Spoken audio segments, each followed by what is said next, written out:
So I added, I fried up this cashew paste, and then I added the rest of a box of chicken broth. And you can see there's a bit of oil that's come out on top, and you can always skim that up if you want. I'm going to keep it because it's winter, and it's just vegetable oil. It's not butter or anything. So what I do when I'm tasting is I take a ladle, and I put it in a little ramekin like that. And then I let it cool off so I don't burn the heck out of my tongue. Because I've done that too many times.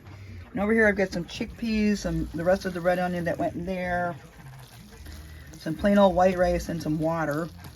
My water's still off, but I'm pretty sure there's a frozen pipe in the basement, and that's typical for this place. In many places in Maine.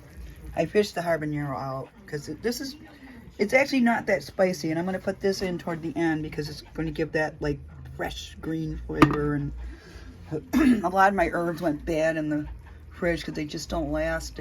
They'll wilt, and I've tried out various methods, but parsley lasts a long time, but cilantro just go after a few days. You really don't use it, so it's kind of a bummer. I think I have some paste in there. It's not the same, but in the winter, what are you going to do?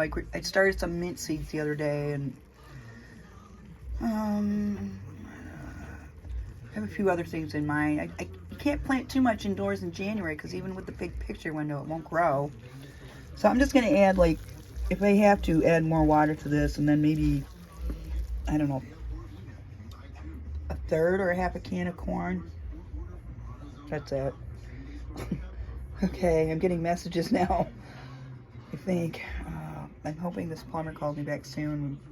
Otherwise, what am I supposed to do? Go down with my hair dryer and try to find a frozen pipe down there? Jane, it's always something. It's bye for now.